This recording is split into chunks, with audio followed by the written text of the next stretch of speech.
పెద్ద థియేటర్స్ కు వచ్చి అప్పుడే వారం గడిచిపోయింది. ఈలోపు బోల్డ్ అని వివాదాలు, అంతకు మించిన వసూళ్లు మెగా పవర్ స్టార్ మూవీని ముంచెత్తాయి. ఇంతకీ ఫస్ట్ వీక్ లో పెద్ద పర్ఫార్మెన్స్ సంగతి ఏంటి? Pan India box office report ఏంటి? సరిగ్గా వారం క్రితం ప్రపంచవ్యాప్తంగా థియేటర్స్ లోకి వచ్చాడు పెద్ది. వచ్చి రావడంతోనే బాక్స్ ఆఫీస్ దగ్గర మిక్స్డ్ టాక్ ని తెచ్చుకున్నాడు. అయినా సరే తొలి వారంలో సినిమా వసూళ్లు 340 కోట్లు దాటాయి. ముఖ్యంగా తెలుగు రాష్ట్రాలు, శాండిల్వుడ్ పెద్దికి బాగా సపోర్ట్ చేశాయి. అంతో ఇంతో నార్త్ నుంచి పెద్దికి వసూళ్లు వచ్చాయి. అయితే కాలీవుడ్, మాలీవుడ్ మాత్రం పెద్దిని పెద్దగా పట్టించుకోలేదు. నైజాం నుంచి 70 కోట్లు కొల్లగొట్టాడు పెద్ది. తెలుగు రాష్ట్రాల తర్వాత కర్ణాటక నుంచి 25 కోట్లు, బాలీవుడ్ వర్షన్ నుంచి 20 కోట్లు, ఓవర్సీస్ మార్కెట్ నుంచి 46 కోట్లు వచ్చాయి. ఓవర్సీస్ లో రామ్ చరణ్ కి ఇవే అత్యధిక వసూళ్లు. మరోవైపు పెద్దిని రీఎడిట్ చేసి శనివారం నుంచి కొత్త వర్షన్ అందుబాటులోకి తీసుకువచ్చేందుకు చిత్ర యూనిట్ రెడీ అవుతున్నట్లుగా సమాచారం. జాన్వీ కపూర్ పై అభ్యంతరకర సన్నివేశాలు తొలగించి జగపతి బాబు, రామ్ చరణ్ నేపథ్యంలో వచ్చిన సన్నివేశాలను తిరిగి జోడించనున్నారట. ఇందుకోసం సినిమాను రీసెన్సార్ కూడా చేయించబోతున్నారట. ఇదంతా కూడా హిందీ ఆడియన్స్ ను అట్రాక్ట్ చేయడానికని ప్రచారం సాగుతోంది. ఒక్కో సమయంలో ఒక్కో కథానాయిక గోల్డెన్ లెగ్ గా వెలుగుతుంది. కానీ త్రిష మాత్రం స్టార్ హీరోతో జోడి కట్టిన ప్రతిసారి గోల్డెన్ లెగ్ గా మారుతోంది. పైగా పారితోషికం కూడా పెరుగుతోంది. వరుస విజయాలతో త్రిష ఇప్పుడు తన పారితోషికాన్ని 15 కోట్లకు పెంచిందట.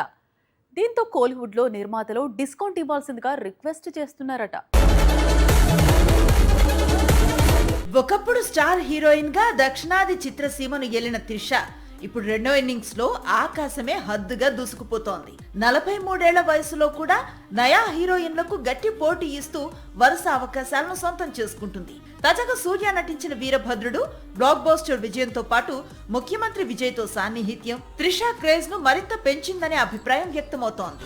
తమిళ సినీ వర్గాల్లో వినిపిస్తున్న సమాచారం ప్రకారం ఓ పాన్ ఇండియా భారీ చిత్రానికి త్రిషను సంప్రదించిన నిర్మాతలకు ఆమె టీం 15 కోట్ల రెమ్యూనరేషన్ చెప్పినట్లుగా టాక్ వినిపిస్తోంది. అయితే ఆ మొత్తాన్ని 10 కోట్లకు తగ్గించాలని నిర్మాతలు త్రిషతో చర్చలు జరుపుతున్నారని కాలీవుడ్ లో ప్రచారం జరుగుతోంది. మెగాస్టార్ చిరంజీవి నటిస్తున్న విశ్వాంభర కోసం త్రిష దాదాపు 4 కోట్ల పారితోషికం తీసుకున్నట్లుగా వార్తలొచ్చాయి. సేమ్ హీరోయిన్ ఇప్పుడు 15 కోట్ల స్థాయికి చేరిందంటే కేవలం 2 ఏళ్లలోనే ఆమె మార్కెట్ ఎంత వేగంగా పెరిగిందో అర్థమవుతుంది.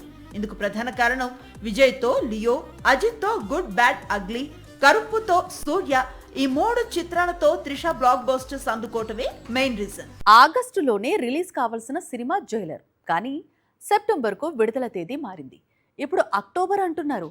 అసలు జైలర్ సీక్వెల్ ప్రాబ్లం ఏంటి? పైగా ఈ మధ్య రీషూట్స్ రూమర్ చక్కర్లు కొడుతోంది. అయితే రజనీకాంత్ చిత్రానికి ఉన్న సమస్య ఒక్కటే, అదే గెస్ట్ రోల్. షారుఖ్ చేయాల్సిన రోల్ పెండింగ్ లో ఉండటంతో మరో హీరో ఆ క్యారెక్టర్ ను చేయాల్సి ఉండటంతో మూవీ రిలీజ్ అవుతోంది. మరి జైలర్ ఈ సమస్యను ఎలా అధిగమిస్తాడు? సూపర్ స్టార్ రజనీకాంత్ నటిస్తున్న జైలర్ 2 పై రోజు రోజుకు అంచనాలు పెరుగుతున్నాయి. మొదటి భాగం సృష్టించిన బాక్స్ ఆఫీస్ సంచలనం తర్వాత దర్శకుడు నెల్సన్ దిలీప్ కుమార్ సీక్వెల్ ను మరింత భారీ స్థాయిలో రూపొందిస్తున్నాడు. ఇప్పుడు సీక్వెల్ లోకి Bollywood super star Greek God అడుగు పెడుతున్నాడు. 1986లో వచ్చిన భగవాన్ దాదాలో హృతిక్ చైల్డ్ ఆర్టిస్ట్ గా కనిపించాడు. 4 దశాబ్దాల తర్వాత అదే రజనీకాంత్ తో మళ్ళీ గ్రీక్ గాడ్ స్క్రీన్ ను పంచుకోబోతున్నారనే న్యూస్ ఇప్పుడు జైలర్ 2 పై భారీ స్థాయిలో అంచనాలను పెంచింది. ఈసారి జైలర్ సీక్వెల్ టార్గెట్ సౌత్ తో పాటు నార్త్ ఇండియా పై కూడా గట్టిగానే కనిపించనుంది. జైలర్ 2లో హృతిక్ క్యామియో కేవలం అతిథి పాత్ర మాత్రమే కాదని, కథను మలుపు తిప్పే కీలక పాత్రగా ఉంటుందని సమాచారం. రజనీకాంత్ పాత్రకు అండగా నిలిచే ఈ ఎపిసోడ్ ను దర్శకుడు నెల్సన్ హై యాక్షన్ సీక్వెన్స్ గా డిజైన్ చేస్తున్నట్లుగా తెలుస్తోంది. జూన్ 3వ వారంలో హృతిక్ పై సన్నివేశాలను చెన్నైలో చిత్రీకరించబోతున్నారు. వార్ 2 తర్వాత హృతిక్ నటించబోతున్న చిత్రం ఇది. స్పై మూవీ, అందులోనూ యష్ రాజ్ ఫిలిమ్స్ అంటే ఒక టైగర్, ఒక పఠాన్, ఒక కబీర్ గూఢాచారులుగా కనిపించిన చిత్రాలు. ఇప్పుడు అదే సిరీస్ నుంచి మరో చిత్రం వస్తోంది. కాకపోతే ఈసారి అంతా ఎగ్జైట్మెంట్ లేదు. ఎందుకంటే ధురంధర్ చూసిన కళ్ళతో ఇప్పుడిప్పుడే ఆడియన్స్ మరో స్పై మూవీ అంటే పెద్దగా ఆసక్తి చూపించటం లేదు.